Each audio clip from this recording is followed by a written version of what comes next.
ದಕ್ಷಿಣ ವಿಧಾನಸಭಾ ಕ್ಷೇತ್ರದಲ್ಲಿ doctor B R. Ambedkar ಪ್ರತಿಷ್ಠಾನದ ರಾಜ್ಯಾಧ್ಯಕ್ಷರಾದ ಮುನಿನಾರಾಯಣರವರ ನೇತೃತ್ವದಲ್ಲಿ ಜನಪ್ರಿಯ ಮಾಜಿ ಸಂಸದ ಡಿ.ಕೆ. ಸುರೇಶ್ ರವರ ಹುಟ್ಟುಹಬ್ಬದ ಪ್ರಯುಕ್ತ ಕೋಣಂಕುಂಟೆ ಸರ್ಕಾರಿ ಆಸ್ಪತ್ರೆಯಲ್ಲಿ ಹಿರಿಯ ನಾಗರಿಕರಿಗೆ ಹಣ್ಣು ಹಂಪಲನ್ನು ವಿತರಿಸಿದರು. ಇದೇ ಸಂದರ್ಭದಲ್ಲಿ ಮಾತನಾಡಿದ ಮುನಿನಾರಾಯಣರವರು, ಡಿ.ಕೆ. ಸುರೇಶ್ ರವರು ಸಂಸದರಾಗಿದ್ದಾಗ ಕರ್ನಾಟಕ ಹಾಗೂ ದೇಶವೇ ಮೆಚ್ಚುವಂತಹ ಕೆಲಸಗಳನ್ನು ಮಾಡಿದ್ದಾರೆ. ರಾಜಕೀಯದಲ್ಲಿ ಸೋಲು ಗೆಲುವು ಇದ್ದೇ ಇರುತ್ತದೆ.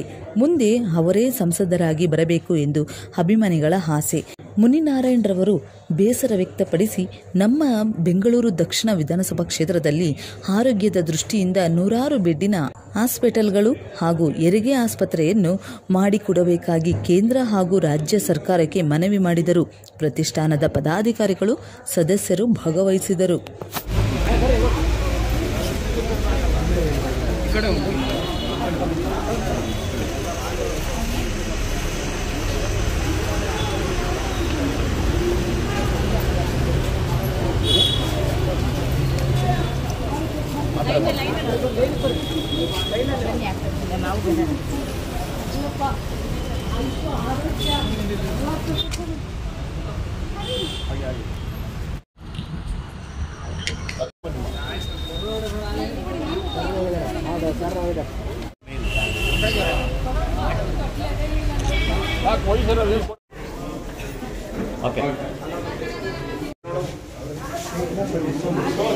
ಡಿಸೆಂಬರ್ 18ನೇ ತಾರೀಕು ಮಾಜಿ ಸಂಸದರಾದಂತಹ ಡಿ.ಕೆ. ಸುರೇಶ್ ಅಣ್ಣವರ ಹುಟ್ಟುಹಬ್ಬ.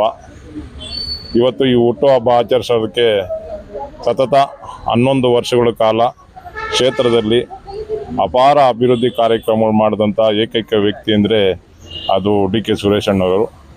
ಕಾರಣ 540 ಪಾರ್ಲಿಮೆಂಟ್ ಮೆಂಬರ್ಗಳಲ್ಲಿ ಉತ್ತಮ ಕೆಲಸಗಾರ ಮತ್ತು ವಿಶೇಷ ಪ್ರೋತ್ಸಾಹಗಳನ್ನು ತಗೊಂಬಂದು ಅತಿ ಹೆಚ್ಚಿನ ರೀತಿ ಸೇವೆ ಮಾಡಿದಂಥ ವ್ಯಕ್ತಿ ಇಡೀ ದೇಶದಲ್ಲಿ ಕಂಡಿದ್ರೆ ಅದು ಡಿ.ಕೆ. ಸುರೇಶ್ ಸಾರು. ಡಿ.ಕೆ. ಸುರೇಶ್ ಅಣ್ಣವರು ಈ ಸರಿನೂ ಗೆಲ್ತಾರೆ ಅಂತ ನಮಗೆ ಅಪಾರ ಕಾರ್ಯಗಳು ಈಗಲೂ ಸಹ ಮಾಡ್ತಾ ಇದ್ದಾರೆ. ಆದ್ದರಿಂದ ಅವರಿಗೆ ಭಗವಂತ ಇನ್ನೂ ಹೆಚ್ಚಿನ ರೀತಿ ಸಹಕಾರ ಕೊಟ್ಟು ಮುಂದಿನ ದಿನಗಳಲ್ಲಿ ನಮ್ಮ ಕ್ಷೇತ್ರಕ್ಕೆ ಅಲ್ಲ ನಮ್ಮ ರಾಜ್ಯಕ್ಕೆ ವಿಶೇಷವಾದಂಥ ಅನುದಾನ ಡಾಕ್ಟರ್ ಬಿ.ಆರ್. ಅಂಬೇಡ್ಕರ್ ಪ್ರತಿಷ್ಠಾನ ಮತ್ತು ಸನ್ರೈಸ್ ಫೌಂಡೇಶನ್ ಅವರ ಸಂಯುಕ್ತ ಆಶ್ರಯದಲ್ಲಿ ಹಲವಾರು ಸಂಘಟನೆ ಕಾರ್ಯಕರ್ತರು ಮತ್ತು ಪಕ್ಷದ ಕಾರ್ಯಕರ್ತರು ಸಹ ಇವತ್ತಿನ ದಿವಸ ಈ ಕಾರ್ಯಕ್ರಮಕ್ಕೆ ಬಂದಿದ್ದಾರೆ. ಇಲ್ಲಿ ಕೊನೆ ಸತತವಾಗಿ ನಾವು ಪ್ರತಿ ವರ್ಷವೂ ಸಹ ಡಿ.ಕೆ. ಸುರೇಶ್ ಅಣ್ಣರವರ ಹುಟ್ಟುಹಬ್ಬಕ್ಕೆ ವಿಶೇಷವಾಗಿ ಇಲ್ಲಿರುವಂಥ ಕೋಣಂಕುಂಟೆ ಸರ್ಕಾರಿ ಆಸ್ಪತ್ರೆ ಇರುವಂತಹ ಬಡ ರೋಗಿಗಳಿಗೆ ಉಚಿತವಾಗಿ ಹಣ್ಣು ಹಂಪಲನ್ನು ಕೊಟ್ಟುಕೊಂಡು ಕಾರ್ಯಕ್ರಮ ನಾವು ಇವತ್ತು ದಿವಸ ಮಾಡ್ತಾ ಇದ್ದೀವಿ. ಈ ಕಾರ್ಯಕ್ರಮಕ್ಕೆ ಮತ್ತು ಡಿ.ಕೆ. ಸುರೇಶ್ ಅಣ್ಣರವರ ಆಶಯ ಇನ್ನೂ ಹೆಚ್ಚಿನ ರೀತಿ ಕ್ಷೇತ್ರ ಬಗ್ಗೆ ಗಮನ ಕೊಡಲಿ ಅಂತ ಹೇಳ್ಬಿಟ್ಟು ನಮ್ಮ ಜೊತೆಯಲ್ಲಿ ಇವತ್ತು ದಿವಸ ಡಿ.ಕೆ. ಸುರೇಶ್ ಅಣ್ಣವ್ರು ಇದ್ದಾರೆ. ಅವ್ರ ಹೆಸರು ಹೇಳ್ಕೊಂಡು ನಾವು ಇವತ್ತು ಸಹ ನಾವು ಹಲವಾರು ಕಾರ್ಯಕ್ರಮಗಳನ್ನ ಈ ವ್ಯಾಪ್ತಿಯಲ್ಲಿ ನಾವು ಮಾಡ್ತಾ ಇದ್ದೀವಿ. ಸದಾ ಅವ್ರ ಜೊತೆ ಜನ ಇರ್ತಾರೆ ಅನ್ನೋದಕ್ಕೆ ಇದೇ ಒಂದು ಕಾರಣ, ಉದಾಹರಣೆ ಸರ್. ಅಧಿಕಾರ ಇದ್ದಾಗೆ ಎಷ್ಟೋ ಜನ ಕೆಲಸ ಮಾಡದೆ ಮನೇಲಿ ಸೇರ್ಕೊಂತಾರೆ. ಆದರೆ ಅಧಿಕಾರ ಇರಲಿ ಇಲ್ಲದಾಗ ಸತತವಾಗಿ ಕರ್ನಾಟಕದ ಜನತೆಯ ಜೊತೆಯಲ್ಲಿ ಡಿ.ಕೆ. ಸುರೇಶ್ ಅಣ್ಣವರು ಸುಮಾರು 35 ವರ್ಷ 45 ವರ್ಷ ನಿಕಟ ಸಂಪರ್ಕದಲ್ಲಿದ್ದಾರೆ. ಆದರೆ ಕಳೆದ 11 ವರ್ಷಗಳಿಂದ ಸಹ ನಮ್ಮ ಕ್ಷೇತ್ರ ವ್ಯಾಪ್ತಿಯಲ್ಲಿ ಅಚ್ಚುಮೆಚ್ಚಿನ ಮತ್ತು ಜನಗಳು ಕೈಗೆ ಸಿಗ್ತಾ ಇರೋಂಥ ವ್ಯಕ್ತಿ ಡಿ.ಕೆ. ಸುರೇಶ್ ಅಣ್ಣವರು. ನಾವಿವತ್ತು ಬೆಂಗಳೂರು ದಕ್ಷಿಣ ಲೋಕಸಭೆಗೆ ಹೋಗಲಿ, ನಾವು ತೇಜಸ್ವಿನಿ ಸೂರ್ಯ ಅವ್ರ ಮನೆಗೆ ಹೋದರೆ ಯಾವ ಪಕ್ಷದವ್ರು ನೀವು ಅಂತ ಕೇಳ್ತಾರೆ. ಮತ್ತು ನಾವು ಈ ಬೆಂಗಳೂರು ಉತ್ತರಕ್ಕೆ ಹೋಗಲಿ, ಅವರು ಸಹ ನಮ್ಮ ಪಕ್ಷದವರೇ ಅಂದ್ರಿ ಅವರು ಅಂತ ಕೇಳ್ತಾರೆ.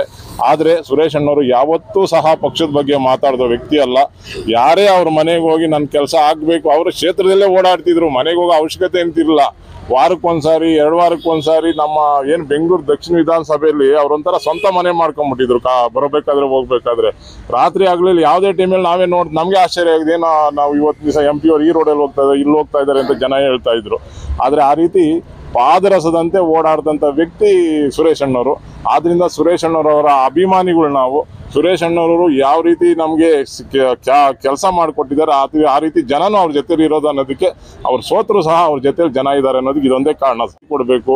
ವಿಶೇಷವಾಗಿ ನಾವು ರಾಜ್ಯ ಸರ್ಕಾರಕ್ಕಿರ್ಬೋದು ಮತ್ತು ಏನು ಡೆಲ್ಲಿ ಲೆವೆಲಲ್ಲಿ ಹೈಕಮಾಂಡ್ ಇದೆ, ಸುರೇಶ್ ಅಣ್ಣನವರ ಕೆಲಸನ ಗುರುತಿಸಿ ನೀವು ಇನ್ನೂ ಹೆಚ್ಚಿನ ರೀತಿ ಅಧಿಕಾರ ಕೊಟ್ಟಿದ್ದೇ ಆದರೆ ಮುಂದಿನ ದಿನಗಳಲ್ಲಿ ರಾಜ್ಯದಲ್ಲಿ ಮತ್ತೊಮ್ಮೆ ಕಾಂಗ್ರೆಸ್ ಬಂದು ಅಧಿಕಾರ ನಡೆಸೋದು ಯಾವುದೇ ರೀತಿಯಾದಂಥ ಅನುಮಾನ ಇಲ್ಲ. ಆದ್ದರಿಂದ ಜವಾಬ್ದಾರಿ ಕೊಡಬೇಕು. ಇದು ಮೇಲಿರುವಂಥ ವ್ಯಕ್ತಿಗಳು ಹುಡುಕಿ ಸುರೇಶ್ ಅಣ್ಣವರಿಗೆ ಜವಾಬ್ದಾರಿ ಕೊಟ್ಟಿದ್ದೇ ಆದರೆ ಖಂಡಿತವಾಗೂ ರಾಜ್ಯ ಸರ್ಕಾರದಲ್ಲಿ ಮತ್ತೊಮ್ಮೆ ಇನ್ನೊಂದ್ಸರಿ ಅಧಿಕಾರ ನಡೆಸೋದ್ರಲ್ಲಿ ಯಾವುದೇ ರೀತಿಯ ಅನುಮಾನ ಇಲ್ಲ. ಆದ್ದರಿಂದ ಕೆಲಸ ಮಾಡೋರಿಗೆ ಕೆಲಸ ಕೊಡಿ ಅಂತ ಹೇಳ್ಬಿಟ್ಟು ಇವತ್ತು ದಿವಸ ನಾವು ಕೇಂದ್ರದಲ್ಲಿರುವಂಥ ಕಾಂಗ್ರೆಸ್ ನಾಯಕರಿಗಿರ್ಬೋದು, ರಾಜ್ಯದಲ್ಲಿರುವಂಥ ಮುಂಚೂಣಿ ಕಾಂಗ್ರೆಸ್ ನಾಯಕರಿಗಿರ್ಬೋದು, ಇವತ್ತು ದಿವಸ ನಾವೊಂದು ಮನವಿನ ಸಹ ನಾವು ಕೊಡ್ತಾ ಇದ್ದೀವಿ. ಅವ್ರಿಗೆ ಜವಾಬ್ದಾರಿ ಕೊಡಿ.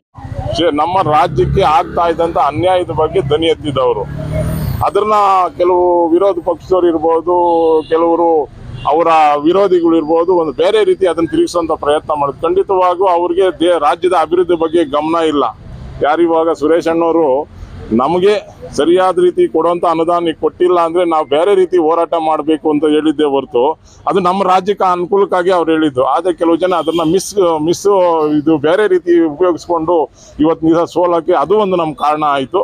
ಆದರೂ ಸಹ ನಾವು ಯಾವುದೇ ರೀತಿ ಇಂಜರಿ ಅಂತ ಜನ ಅಲ್ಲ, ನಾವು ಅವ್ರ ಜೊತೆಲಿ ಸದಾ ಇರ್ತೀವಿ. ಯಾರೇ ತೊಂದರೆ ಆಗಿದೆ ಅಂತ ಬಂದರೂ ಸಹ ಅವ್ರಿಗೆ ಏನು ಸಹಕಾರ ಬೇಕು, ಇವತ್ತು ದಿವಸ ಒಂದು ಮೆಡಿಕಲ್ದಿರ್ಬೋದು, ಮತ್ತು ಏನು ವಿಕಲೇತರು ಇರ್ತಾರೆ ಅವ್ರಿಗೇನಾದರೂ ದಿನಬಳಕೆ ವಸ್ತುಗಳು ಬೇಕಾದ ಅದು ಸಹ ನಾವು ಕೊಡೋಕ್ಕೆ ತಯಾರಾಗಿದ್ದೀವಿ. ಇದು ನಮ್ಮ ವ್ಯಾಪ್ತಿಗೆ ಇದೊಂದು ಗೌರ್ಮೆಂಟ್ ಆಸ್ಪತ್ರೆ ಬಿಟ್ಟರೆ ಬೇರೆ ಯಾವುದೂ ಇಲ್ಲ. ಇಲ್ಲಿ ಹಲವಾರು ಸೌಕರ್ಯಗಳಿಲ್ಲ ಅಂತ ಹೇಳ್ಬಿಟ್ಟು ಕೊನೆಯ ಒಂದು ಕಾರ್ಯಕ್ರಮದಲ್ಲೂ ಸಹ ನಾವು ಸರ್ಕಾರ ಗಮನಕ್ಕೆ ತಂದಿದ್ವಿ. ಆದರೆ ಇಲ್ಲಿ ತನಕನೂ ಇಲ್ಲಿ ಒಂದು 50 ಬೆಡ್ನ ಒಂದು ಸುಸಜ್ಜಿತವಾದಂಥ ಆಸ್ಪತ್ರೆ ಆಗಿಲ್ಲ. ಇಲ್ಲಿ ಸ್ಥಳೀಯವಾಗಿ ಈ ವ್ಯಾಪ್ತಿಯಲ್ಲಿ ಸುಮಾರು 1 ಲಕ್ಷ ಜನ ಬಡವರಿದ್ದಾರೆ ಇಲ್ಲಿ. ಆದರೆ 4 ಸಾರಿ ಚುನಾವಣೆಯಲ್ಲಿ ಗೆದ್ದಂಥ MLA ಸಹ ಇದ್ರ ಬಗ್ಗೆ ಇನ್ನೂ ಯಾವುದೇ ರೀತಿ ಗಮನ ಹರಿಸಿಲ್ಲ. ದಯವಿಟ್ಟು ಅನ್ಯತಾ ಭಾವಿಸಬಾರ್ದು. ಈಗಿನ ಗೆದ್ದಂಥ MP ಅವರಿರ್ಬೋದು ಮತ್ತು MLA ಅವರಿರ್ಬೋದು, ಇಂಥ ಕಾರ್ಯಕ್ರಮಗಳನ್ನ ಜರೂರಾಗಿ ಮಾಡಬೇಕು.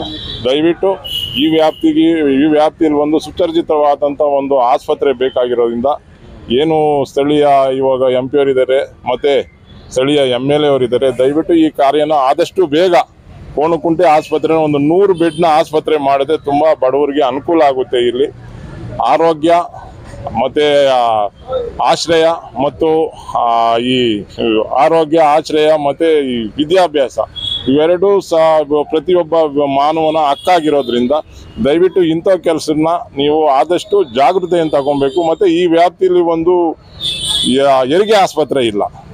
ಏನು ಹೆರಿಗೆ ಆಸ್ಪತ್ರೆ ಬೇಕಂದರೆ ಬನಶಂಕರಿ ಸೆಕೆಂಡ್ ಸ್ಟೇಜ್ಗೆ ಹೋಗಬೇಕು, ಇಲ್ಲಾಂದರೆ ಇದು ಮೋನೋಟೈಪ್ ಹತ್ರ ಹೋಗಬೇಕು, ಇಲ್ಲಾಂದರೆ ನಾವು ಯಡಿಯೂರಿಗೆ ಹೋಗಬೇಕು.